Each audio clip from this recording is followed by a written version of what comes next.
Alô, Oi, gente. pessoal. Oi, pessoal, boa tarde. Eu sou a Renata, do Embarcados. E tá todo mundo ouvindo bem? Me ouvindo bem? Por favor, vocês podem falar no chat se tá dando para ouvir.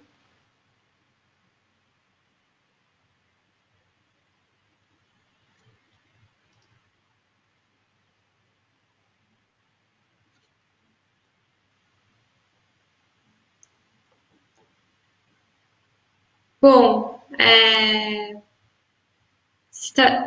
o pessoal tá falando que tá dando para ouvir direitinho aqui. Legal. Hoje a gente vai fazer o webinar junto com a Rosana, da Baita. O webinar Lean Startup na Engenharia, em parceria com a Artimária e a Microchip. E a gente dá um tempinho para ver se entra mais gente na sala. Vocês podem falar de onde vocês estão falando, que a gente quer saber de onde vocês estão falando aqui do Embarcados. A cidade, estado.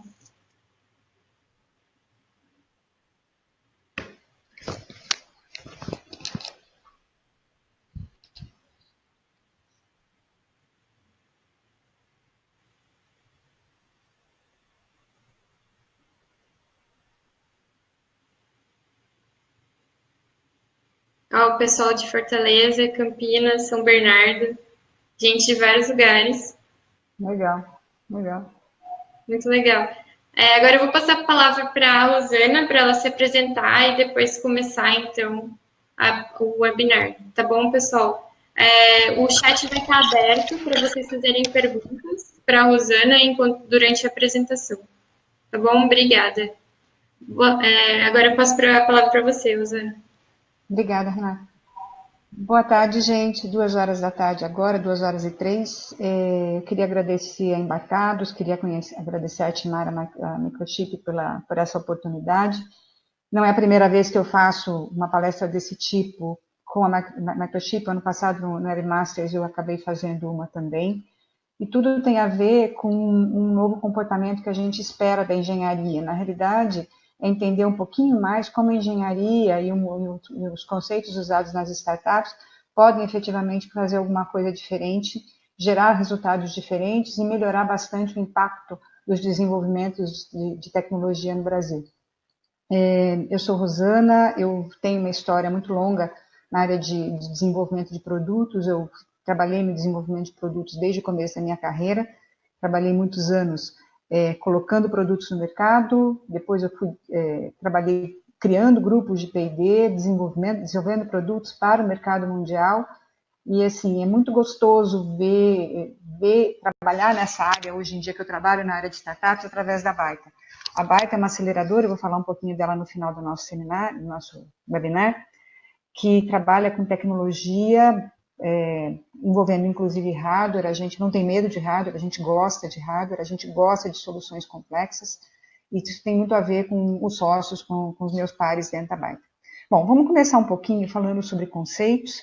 A ideia é trabalhar com vocês para imaginar efetivamente o que acontece quando a gente mistura inovação e empreendedorismo, startups e corporações, e o que significa isso para você como engenheiro, como uma pessoa do mercado que está querendo fazer alguma coisa diferente. Vamos lá, vamos começar um pouquinho. Antes de mais nada, eu queria conceituar para vocês o que é a inovação. Inovação tem vários conceitos, mas basicamente ela fala sobre a colocação de alguma coisa no mercado. Quando a gente olha os tipos de inovação que existem, que são caracterizados hoje em dia, a gente pode falar tanto uma inovação incremental, que é aquela que você faz no dia a dia, observando o seu dia a dia e melhorando ou um produto, ou um serviço, ou um canal, e até mesmo a disruptiva, que é aquela quando você está buscando um novo mercado. No intermediário, então, estão as inovações no produto, ou seja, quando você cria um novo produto para um mercado existente, ou então você cria um novo mercado, um novo modelo de negócio para uma tecnologia existente. Isso aqui é o que a gente chama o quadrante da inovação. Ou seja, a disruptiva é aquela, ninguém teve ideia antes, o incremental, ela já existe, o produto é uma melhoria em cima do produto, ou o modelo de negócio, uma inovação no modelo de negócio, é uma melhoria em cima de uma tecnologia que já existe, só que você vai mudar a forma de chegar ao mercado. Quando a gente fala sobre isso, e quando a gente olha para as empresas que a gente, hoje em dia, que estão no mercado, muitas vezes geralmente, a gente trabalha nesse segmento, ou seja, trabalhando numa inovação incremental, que é o que toda empresa busca, ou seja, ser o melhor possível em cima do que ela faz, ou a gente trabalha com inovação em cima de produto, ou seja, faça um novo produto para um mercado já conhecido. Por que isso? Porque efetivamente é onde uma empresa tem que ser melhor. Quanto melhor ela for no produto que ela tem, quanto melhor ela for no mercado que ela está, melhor mais ela vai vender. Ou seja, é difícil ela arriscar em cima do modelo de negócio, ou seja, buscar novas formas, ou arriscar numa inovação disruptiva, porque efetivamente o risco é muito alto. Quando a gente olha para isso, a gente caracteriza que uma empresa deveria focar em todos os tipos de inovação. Por que ela deveria focar? Porque simplesmente a gente precisa ter um momento que a gente faz aquilo que o nosso core business manda e aquilo que é inovação, aquilo que vem no futuro vai interferir. Nesse sentido, a gente tem o conceito das organizações ambidestras, ou seja, aquela que trabalha com os dois lados da inovação, equilibrando tanto o lado que é core da empresa, tanto o lado que é inovação da empresa. Inovação clássica, inovação disruptiva, aquela que sai da zona de conforto. Então, vamos pensar um pouquinho.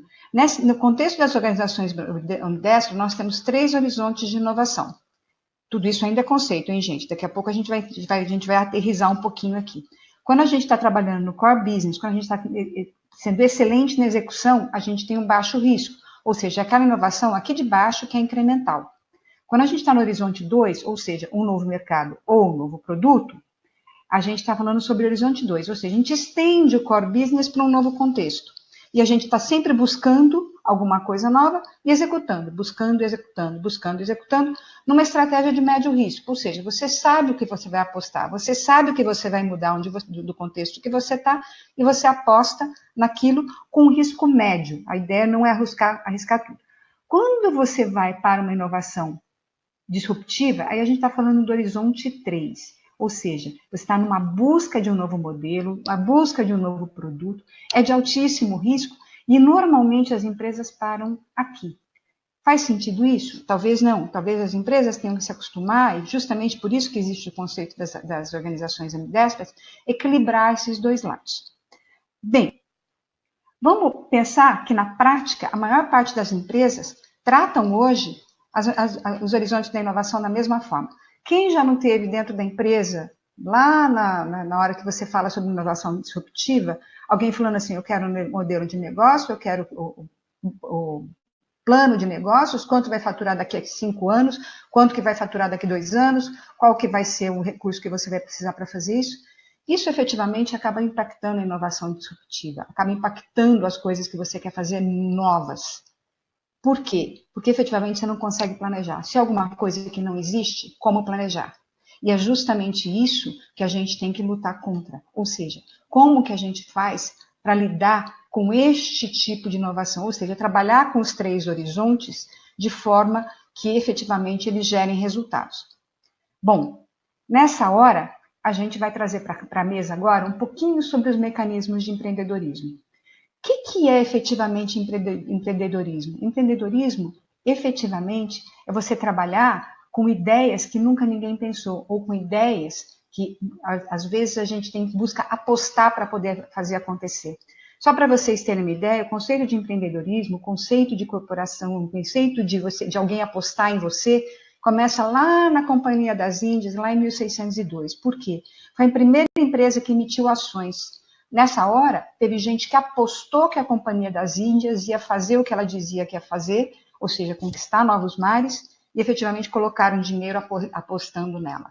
Isso é um conceito que tem séculos, porém, muitas vezes as pessoas não se acostumam com a ideia de apostar na ideia do outro. E é por aí mesmo que a gente vai trabalhar hoje. Como que começa esse conceito? Como que começa uma atividade empreendedora? Ela começa efetivamente com uma visão. Normalmente a gente fala que um empreendedor é um visionário, o empreendedor é um pioneiro. Ele vai buscar coisas onde ninguém sabe que existe, ideias onde ninguém sabe que pode aparecer. Vai buscar canais onde ninguém sabe que pode aparecer, ou soluções que ninguém imagina que pode acontecer. É nessa hora que aparecem pessoas como Graham Bell, que na época que ele idealizou os telégrafos, ele falou assim, alguma hora os telégrafos vão chegar na casa das pessoas, tal qual água e gás chegarão na casa deles. Ou seja, você vai conseguir colocar a solução num modelo, num ambiente que nunca ninguém idealizou antes. Ele bem falou, está chegando o dia quando os fios elétricos serão colocados nas casas tal qual água ou gás e os amigos conversarão entre si sem sair de casa. Gente, isso foi em 1875, vamos e venhamos. Alguém pensar nisso naquela época é uma coisa meio estranha, mas ele pensou nisso. Ou mesmo Thomas Edison, quando inventou a lâmpada. Quantas coisas ele fez até chegar na lâmpada? Quantas coisas ele fez até criar alguma coisa nova? Efetivamente tem que ser muito corajoso, tem que ter uma visão do que você quer buscar, tem que ter aquela ideia de que pode fazer diferente. E isso é muito difícil. Bom, quando a gente fala em empreendedorismo, naturalmente vem startups. E startups, para as pessoas que não conhecem, elas não são efetivamente versões reduzidas de uma grande empresa. Quando você trabalha com o conceito de startups, você está trabalhando no conceito de criar alguma coisa nova e não fazer o mesmo que uma grande empresa já fez. Senão, por que a grande empresa não fez? Dentro do conceito que a gente fala de empreendedorismo, a gente não pode tratar uma startup como uma versão reduzida de uma grande empresa. Não pode.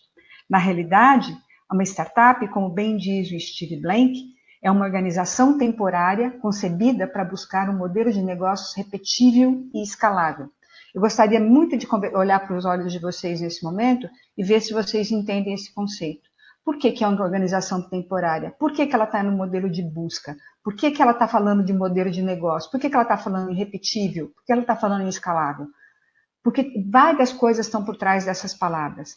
Na realidade, uma startup é a estruturação de uma ideia para se transformar numa empresa que tem efetivamente um modelo de negócios que possa ser repetitível, ou seja, você consegue reproduzir aquilo várias vezes e de uma forma bastante grande, bastante volumosa, você tenha bastante volume.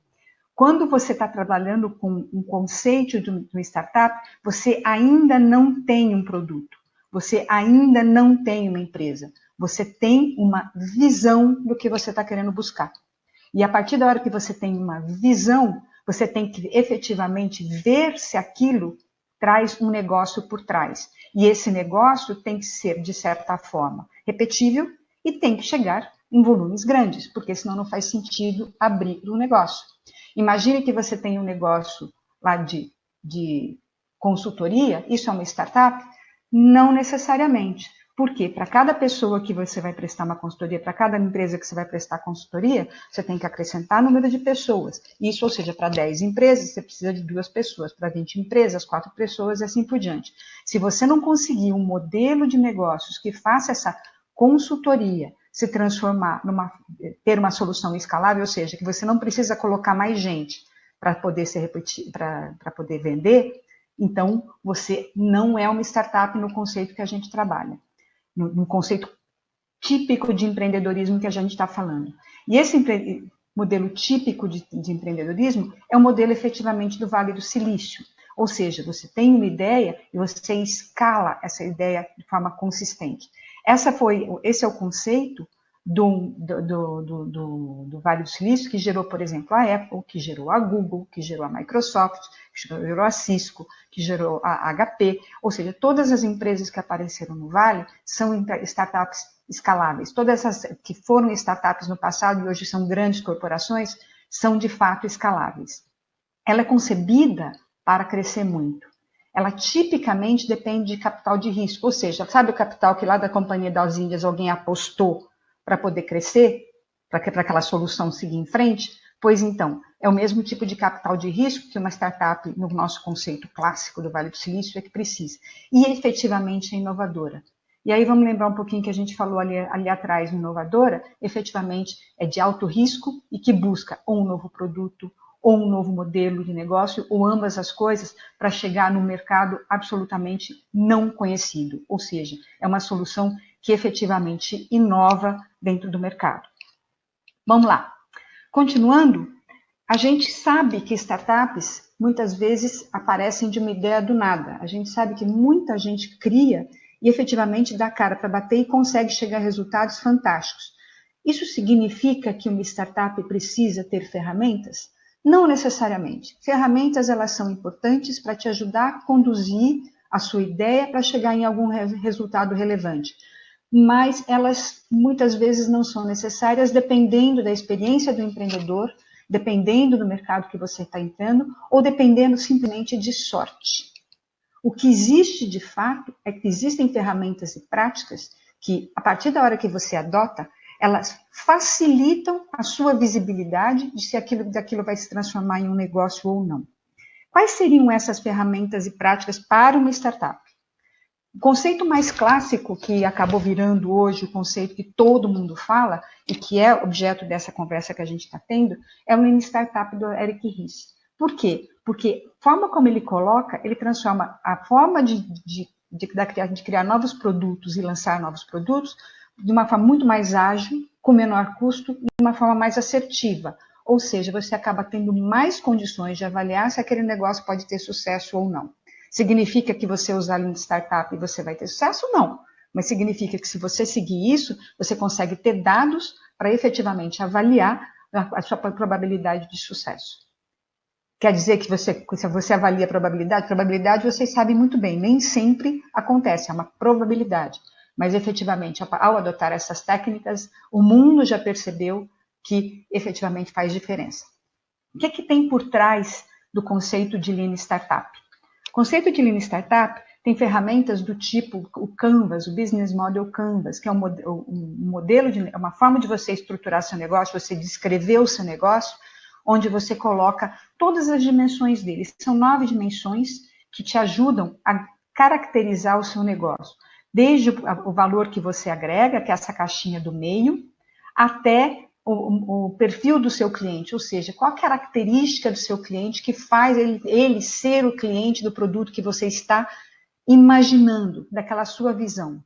Existe uma outra ferramenta que é auxiliar do Business Model Canvas, que é o Value Proposition Canvas. O Value Proposition Canvas, ele ajuda a criar essa caixinha aqui do meio do Canvas e a caixinha do segmento de clientes. Se vocês derem uma olhada na internet, procurarem esses dois conceitos, vocês vão ver que é muito fácil entender, mas eu garanto para vocês, não é simples aplicar, porque tudo que você imagina e coloca ali não necessariamente é verdade, a menos que você use a palavra validar. Ou seja, são ferramentas de validação que te ajudam no processo de validação, que te ajudam a validar se aquela sua ideia é relevante para alguém, ou seja, a ideia é relevante significa que é na proposição de valor, e para alguém é o seu segmento de clientes. Ou seja, você tem instrumentos para chegar nisso. O outro instrumento que a gente usa, que faz parte disso, efetivamente é o que a gente chama de Customer Development. O Steve Blank teve a audácia, ou esses gurus, né, o Steve Blank, o Eric Ries e o Osterwalder, tiveram a audácia de criar o conceito de desenvolvimento de clientes e não desenvolvimento de produto, simplesmente. Por quê? Porque você começa criando um conceito, avaliando se o seu cliente existe e depois construindo uma técnica para você validar aquilo e pivotar até você chegar num conceito que é você tem um problema e uma solução para aquele problema. E tem alguém que queira aquela solução, que é efetivamente você criar a solução logo em seguida. Com isso, associado à engenharia, às técnicas de engenharia ágil, você consegue efetivamente criar hipóteses, experimentos, ações que vão retornar com feedback para esse processo e você vai criando um mecanismo de validação e construção do que seria as suas hipóteses de problema, ou de construção não, de validação do que seria a sua hipótese de problema e solução. Tá? Isso aqui eu estou usando o vocabulário que a gente usa no dia a dia do empreendedorismo, no dia a dia de uma startup. Tá? Isso é um grupo de ferramentas que a gente usa e hoje em dia já está consolidado como o grupo de ferramentas mais poderoso no mundo das startups.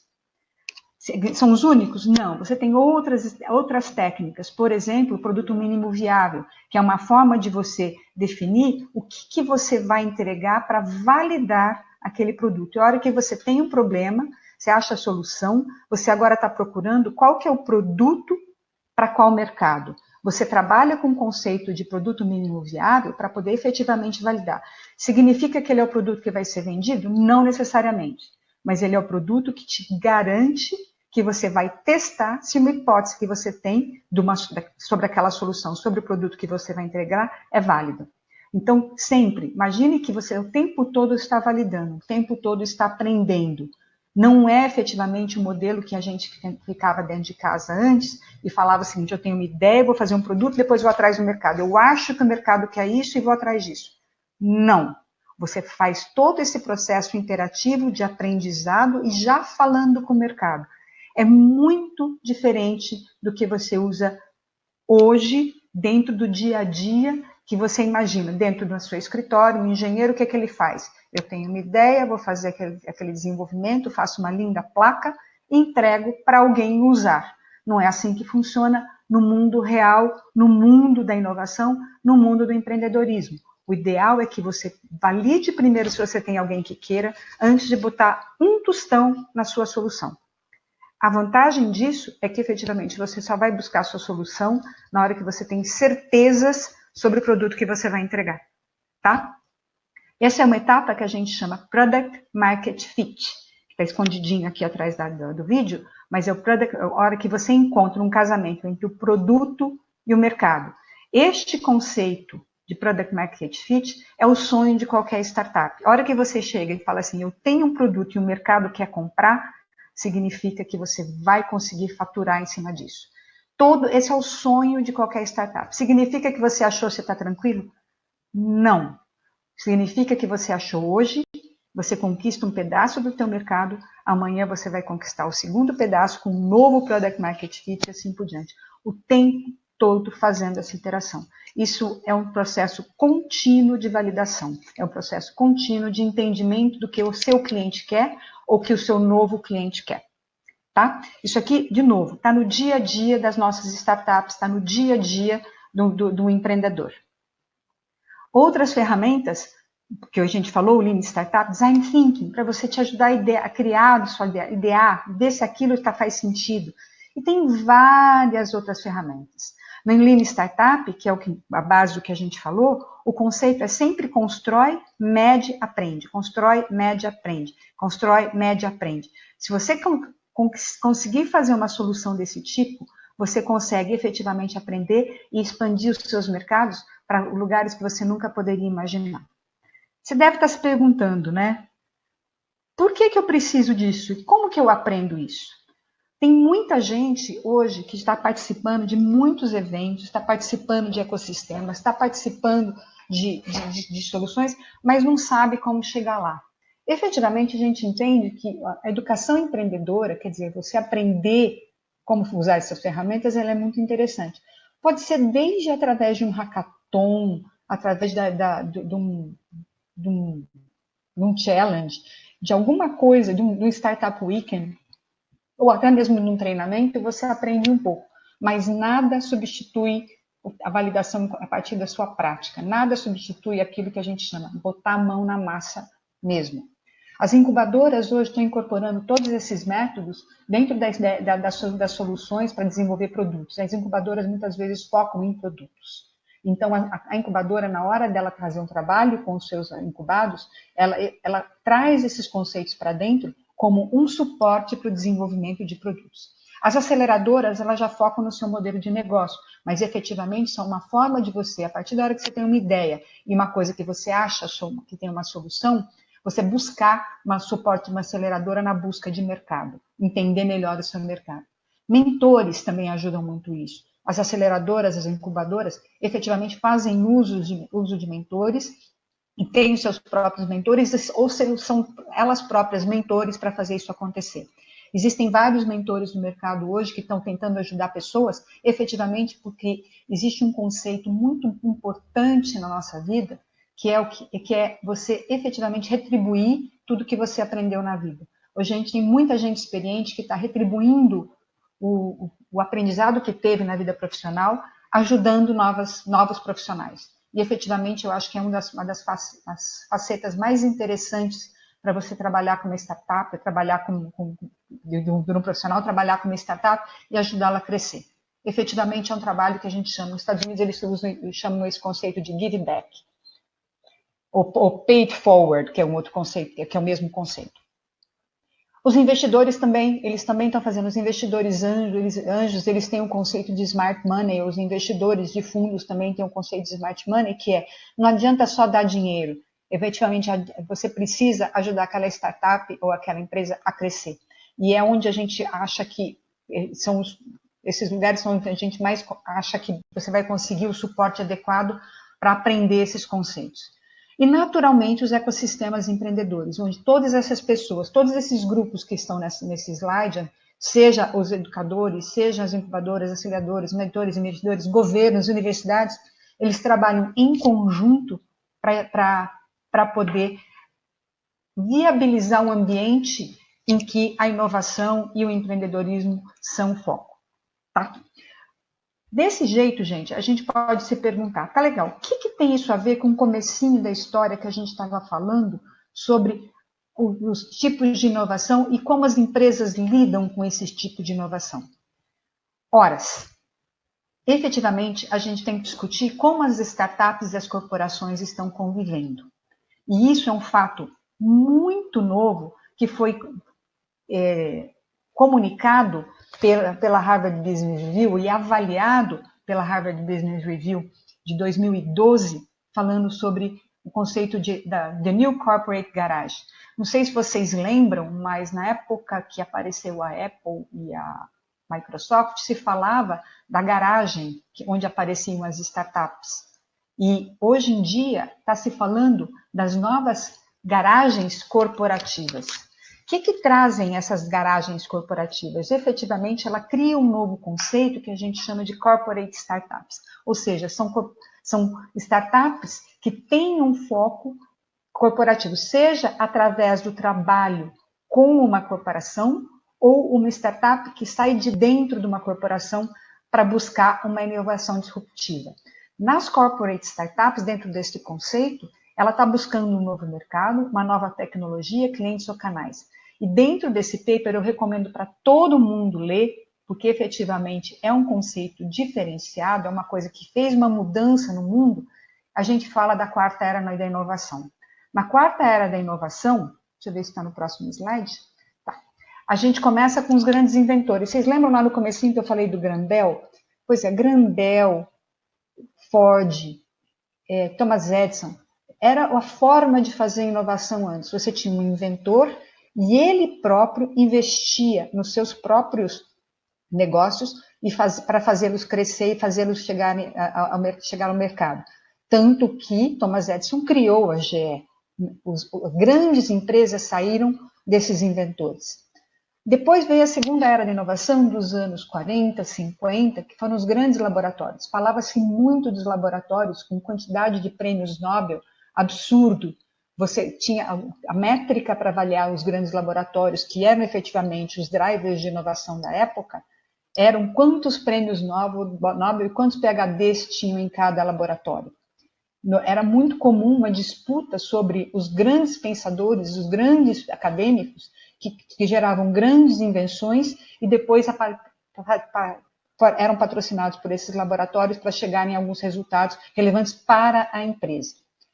A terceira era da inovação veio com os venture capital, que foi quando começou justamente essa garagenzinha, onde apareceram desde Microsoft, Apple, Google,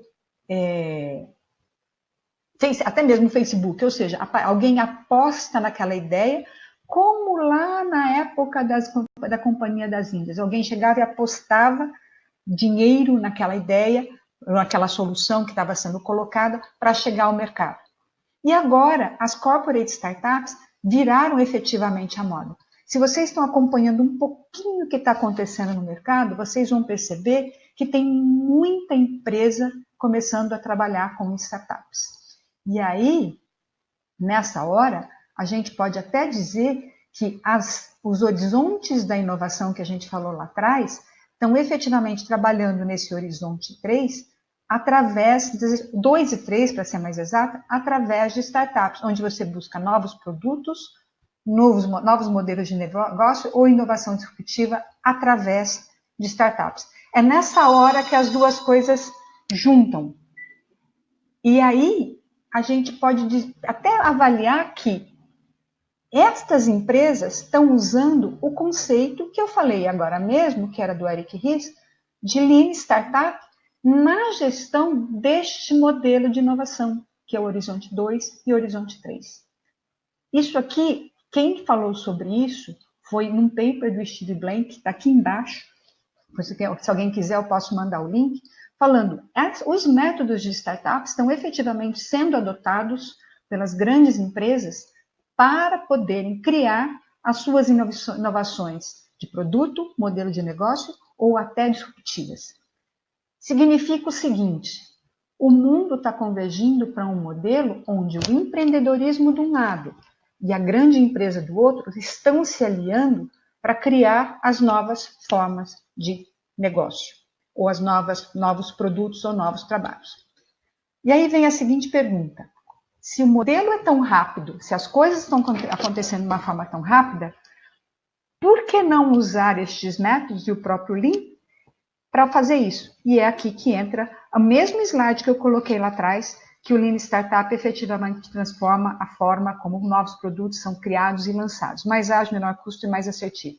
Se aplica totalmente para o Horizonte 2 e Horizonte 3, que as grandes empresas precisam para efetivamente criar a sua própria inovação. Tá? Bem, esse conceito foi analisado por vários papers. Eu peguei este, que é de 2016, mas tem outros de 2017, tem estudos brasileiros já sobre o assunto, mas eu gosto muito desse paper porque ele fala sobre o que as grandes empresas, as 500 da Forbes, fazem. E só para vocês terem uma ideia, as empresas que já estão trabalhando nesse modelo, só para vocês terem uma ideia, elas trabalham nesse modelo por quê?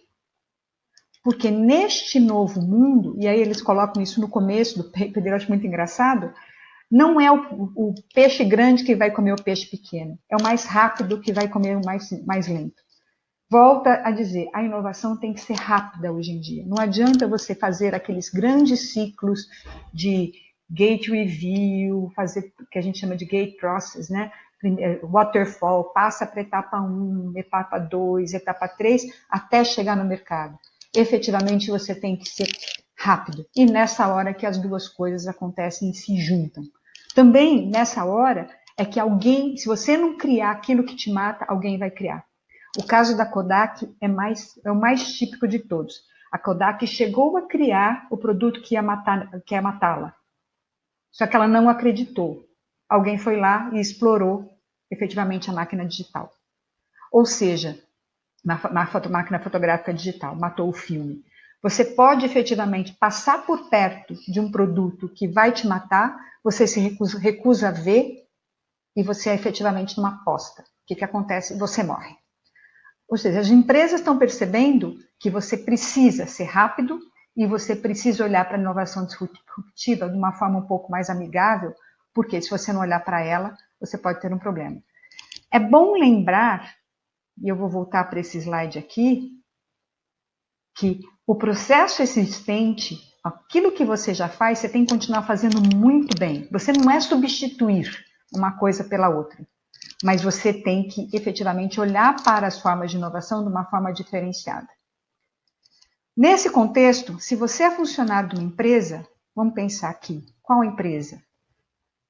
Qualquer que seja ela, você precisa entender como que funcionam esses métodos. Por quê? Numa startup, você tem práticas rápidas, inovadoras, você tem uma cultura e tem muito baixo custo. Você consegue inovar a muito baixo custo. Em uma corporação, você tem credibilidade, você tem branding, você tem aquela marca que você faz de aliado, você tem canais fornecedores. Eles começaram a trabalhar juntos para poder justamente um proporcionar e oferecer um para o outro esta parceria. Quando você fala em quem está fazendo isso, olha só uma lista de empresas que eu consegui mapear e que tem muito, mas são milhares de empresas no mundo que estão fazendo. No Brasil, a gente vê, por exemplo, a Samsung fazendo, a gente vê a Bosch fazendo, a gente vê a Microsoft fazendo, a gente vê a Nokia, a Google. A Google acabou de lançar uma aceleradora aqui no Brasil. A gente vê Cisco, a gente vê todo mundo fazendo, a Whirlpool. Ou seja, No Brasil, a gente está com dezenas de empresas fazendo isso e outras tantas vão aparecer. O mais interessante é que elas podem fazer tanto coisas simples como um hackathon, quanto efetivamente fazer um corporate venture, que é um grupo de investimento, um fundo de investimentos corporativo, que é como se fosse um fundo de investimento para apostar em startups, como a Embraer fez, por exemplo, como a TOTS fez, como o Bradesco fez. Ou seja, o Brasil já está chegando num ponto em que, efetivamente, ele já está se colocando nesta forma de inovação como parte do dia a dia das grandes corporações. Agora, tudo bem, a gente está falando, o que significa isso para você? Você está assistindo isso e você deve estar perguntando, pô, o que ela está falando? O que significa isso para mim? Bem, na engenharia, que é a hora que você faz o produto, se você não entende isso, se você não entende que aquele produto tem um propósito, tem um mercado, muitas vezes você simplesmente vai executar aquilo da forma que você sempre executou e nada vai acontecer. Ou seja, efetivamente você não vai fazer a diferença para a sua organização. E é justamente aí que a gente entra. Ou seja, a engenharia também está passando por uma mudança radical. Já se falou bastante em Agile em software, Agile Engineering Software, mas ele também está chegando no hardware. No hardware, só para vocês terem uma ideia, antigamente a gente falava sobre produto. Produto, porque meu produto. Você tem que falar em negócio, você tem que entender o contexto em que seu produto está. Não adianta você falar em produto se você não tiver um negócio associado. Não adianta você falar em design proprietário se você não tiver um negócio associado.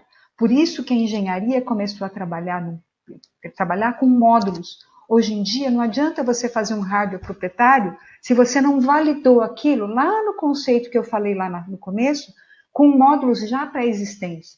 Por que você vai fazer uma super placa com todas as interfaces, todas as coisas que você imagina que o cliente vai querer, se você não sabe se efetivamente ele quer?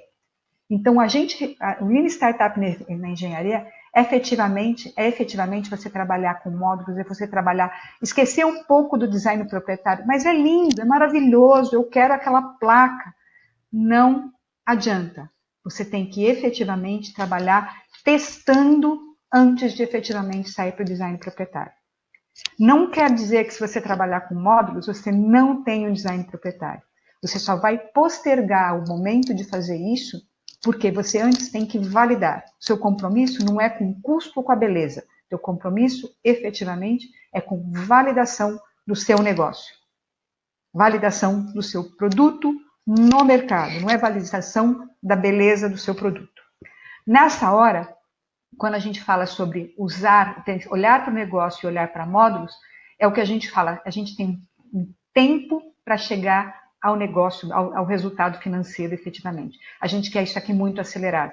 O conceito de time to money é o conceito que o André da Artimar, ele fala para a gente o tempo todo. O nosso espírito, nosso desejo é que as startups, os engenheiros que usem as nossas soluções, efetivamente chegar num design que aí eles selecionam, não, eu vou usar esse chip para poder viabilizar o meu produto que vai efetivamente escalar e criar e vender grandes volumes.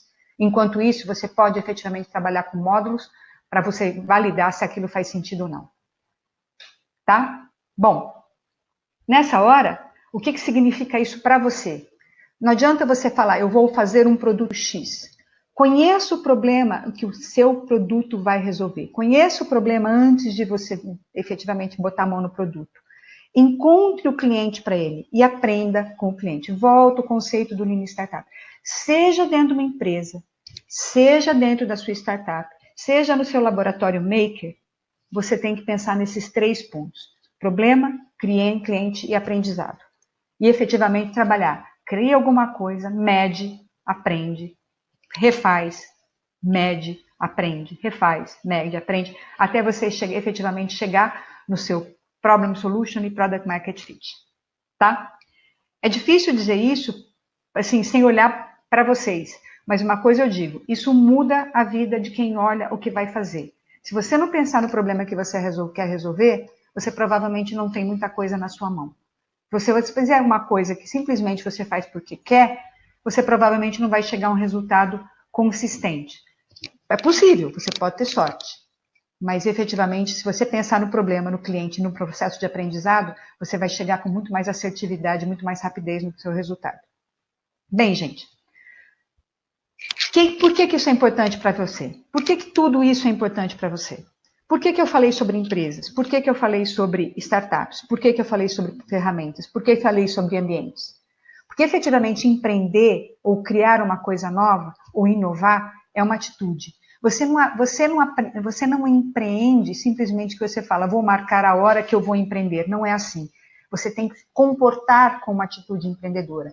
As grandes empresas estão procurando pessoas como que tenham atitude empreendedora. Saiba o que significa isso, aprenda o que significa isso, visite esses ambientes, trabalhe num processo de validação, entenda como isso funciona. Você pode ter certeza que a sua forma, a sua atitude perante a empresa vai mudar e a empresa perante você vai mudar. É possível, sim, empreender dentro da empresa. Hoje em dia, as grandes empresas estão buscando o conceito de Lean Startup, o conceito de Lean Engineering, para poder contratar pessoas. Você pode fazer isso dentro da empresa e você pode fazer fora da empresa, dentro da sua startup ou dentro do seu laboratório.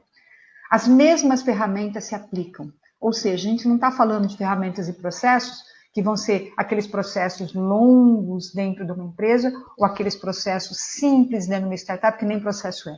Na realidade, as mesmas ferramentas se aplicam para ambos os perfis de empreendimento, vamos dizer assim. A gente costuma dizer que a gente tem que criar, validar, aprender para empreender. Isso tem que ser em alta velocidade, tem que acelerar, porque senão alguém vai ser mais rápido que você e vai fazer o que você gostaria de fazer. Nisso, eu falo para vocês o seguinte, a gente dentro da Baita, e a Baita é a nossa aceleradora, a gente pensa isso todo dia. Nós somos 6 sócios que um pouquinho momento de jabá, né? Bom falar sobre a gente. Nós 6 viemos do mercado. Temos 2 empreendedores, que é o Renato Toy e o Bacarelli, que trabalham nisso há muitos anos, mas ambos trabalharam em grandes ideias inovadoras, ambos colocaram produtos no mercado e efetivamente trabalham com startups há muitos anos. Eu vim do mundo corporativo, Escudiero, a Silvia Oswald também vem do mundo corporativo, mas nós encontramos, depois de muitos anos de experiência, um caminho em que as duas coisas se juntam. Nós temos hoje propriedade para dizer que as duas coisas se juntam de uma forma efetivamente consistente. E não por acaso a gente criou a Baita. Temos uma operação no Nordeste desde 2016 e nós temos programas, por exemplo, de pré-aceleração. São programas que você, com a sua ideia, eventualmente pode participar. Se você fizer parceria com qualquer um desses projetos, por exemplo, a qual, ano passado, nós fizemos pré-aceleração com a Renessas, com algumas incubadoras, a gente faz processos de pré-aceleração, é muito legal porque a gente consegue ajudar você a fazer esse trabalho de validação que eu comentei antes. Na aceleração, já é um processo um pouco mais longo, um processo mais focado, um processo mais para crescimento do negócio, nós temos grandes parcerias, como o Programa Startup Brasil, o Programa da BDI, Programa de Campinas, da Aceleradora de Campinas, ou do Nova Maranhão, nós temos parceria com a Inovativa, e nós também temos programas corporativos, onde a gente ajuda startups a falarem com o mundo corporativo. Trabalhamos com o programa da Samsung, Blue Ocean, com programas com o Instituto Eldorado, aqui de Campinas, já fizemos projetos com a RNP, com a Maciça, com a Embraer, com a Duratex, e Startup é um super parceiro nosso na área de programas corporativos.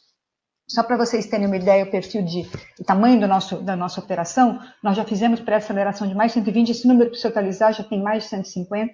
A aceleração, a gente já passou de mais de 50 startups, e nos programas comparativos eu já comentei com vocês. Sobre o nosso portfólio, uma aceleradora efetivamente aposta em ideias, aposta em soluções que estão começando para chegarem a resultados relevantes. Nós temos soluções desde a área de fintech, como a Algu, como a área de agronegócio, como o AgroSmart. Nós temos robótica, nós temos na área de medicina, como a Portal Telemedicina, cadê a Portal? Aqui, Portal Telemedicina, faz um trabalho lindíssimo em Machine Learning, nós temos na área de esportes, na área de vídeo, nós temos na área de energia, nós temos na área de educação, nós temos na área de aviônica, e esse caso eu vou contar um pouquinho mais para vocês. Outras startups, Status Quo na área de IoT, nós temos na área também de saúde, e assim vai. Só para falar sobre um case para vocês entenderem onde a gente quer chegar. A Virtual Avionics é uma startup que é oriunda de dois empreendedores que vieram de uma grande empresa. Eles tinham um sonho de fazer efetivamente um sistema para hobby na área de aviônica, de simuladores de voo. O CEO, Amaury, era um grande apaixonado pela área de simuladores de voo e sempre gostou de fazer isso em casa. Ele começou fazendo módulos e fez o primeiro módulo para ele brincar, conectado com uma solução de um simulador de voo padrão, convencional, e fez para ele, veio gente querendo comprar. Fez mais 10, os 10 foram vendidos. Fez mais 20, os 20 foram vendidos. Fez mais 50, os 50 foram vendidos. Ele começou a perceber que ali tinha um negócio. E era uma paixão dele, e ele começou a perceber que ele estava validando o mercado.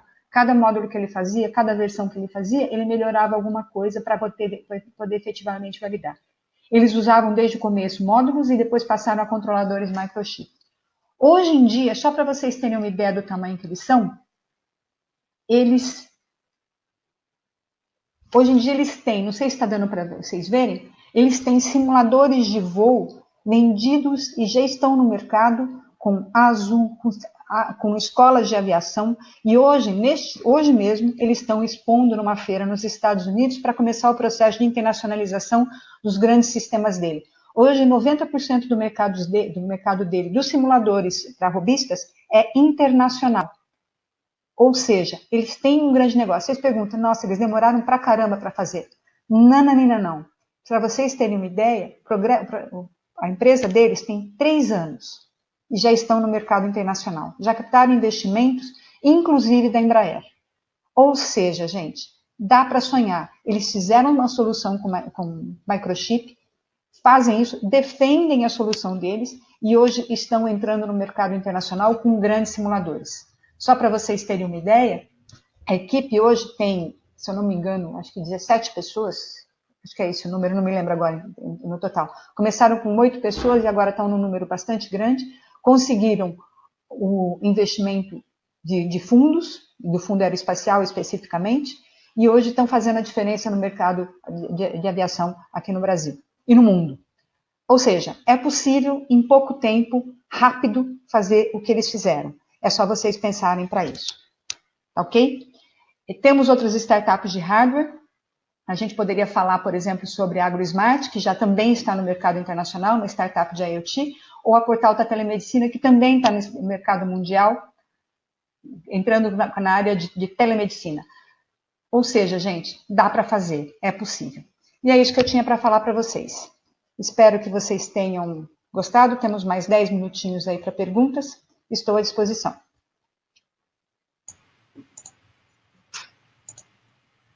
Oi, gente. Oi, Rosana. Obrigada. Vamos agora para as perguntas. Tem umas perguntas aqui que o pessoal mandou no chat. A primeira é do Gerson. Inserir um produto em uma área geográfica desacreditada ou ainda não tentada pode ser considerado uma startup? Pode, a gente poderia classificar, tem gente que se atreve a classificar startups, ela pode ser tanto uma startup pequenininha como uma startup grande. A gente gosta, quando a gente está procurando para investimento, que a gente está buscando capital de risco, a gente gosta de startups que cresçam muito, que não tenham barreiras geográficas. Mas, às vezes, uma região muito específica precisa daquela inovação porque é muito característico dela e ela vai atingir volumes significativos e um retorno sobre o investimento. Então, pode sim ser considerado uma startup. Talvez não vá crescer tanto quando se ela pensasse no mundo. Talvez ela tenha que fazer ajustes para pensar no mundo, mas pode sim, pode ser. Só um parênteses, é importante dizer que existem startups que tratam de aspectos específicos de países ou até mesmo aspectos sociais e efetivamente elas remuneram o investimento. É possível sim. Agora tem uma pergunta aqui da Mariana. Ela mandou: é muito mais comum encontrar ferramentas de desenvolvimento ágil para software. E para hardware se encontram métodos e ferramentas muito convencionais e tradicionais. O que você sugere? Eu sugeriria trabalhar com módulos, ou seja, nada que você tenha que colocar muito dinheiro ou muito esforço para fazer placas ou hardware dedicado. O grande problema de você usar hardware dedicado é que justamente ele é dedicado, ele não tem volume, então os custos podem ser muito significativos. Se você conseguir simular a sua solução, validar a sua solução baseada, por exemplo, em módulos, Arduinos, Raspberries ou módulos da Microchip, por exemplo, não vejo problema nenhum. Eu acho que até mais saudável fazer isso. A AgroSmart que eu comentei, por exemplo, ela começou com Arduinos. Ela colocou IoT com Arduinos na rua e com módulos de comunicação e conseguiu testar o mercado até vender as primeiras unidades com esses módulos.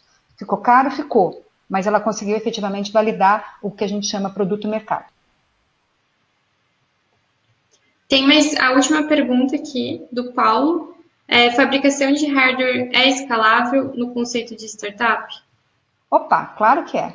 Claro que é. Você pega, por exemplo, um celular é um típico uma startup escalável. A única diferença é que para você conquistar o mundo, você precisa efetivamente buscar o melhor product market fit possível, porque senão você não consegue escalar. Vamos pegar um pouquinho da história do celular. O celular começou com grandes volumes. O computador, vamos pegar mais simples ainda. O seu computador que você usa começou com volumes baixos e efetivamente eles escalaram a hora que começou o open source. Não sei se vocês lembram disso. A Microsoft trabalhou com a IBM para transformar o DOS como sistema operacional padrão e deixou tudo aberto. O hardware era padrão. O computador era padrão. Ela criou um modelo de open source, até mesmo para hardware, para que ele pudesse escalar no mundo inteiro, inclusive em todos os perfis de negócio. Nem se sabia que problema que ia resolver com ele no primeiro momento. Mas olha quanta coisa aconteceu depois disso.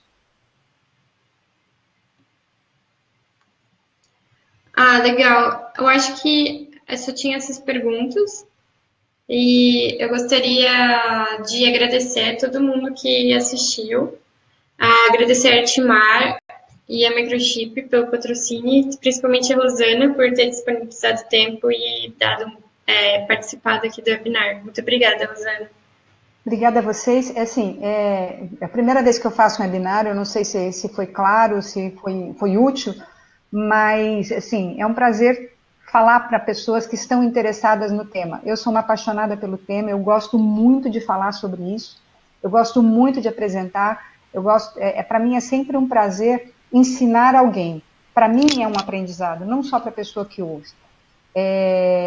Ao você ensinar alguém, e eu volto no conceito de mentoria e no conceito de ensino, você acaba aprendendo mais do que você imagina. Você aprende porque você explica conceitos e solidifica conceitos na sua cabeça que acabam sendo úteis para o seu dia a dia. Pense nisso quando você estiver pensando na sua própria ideia.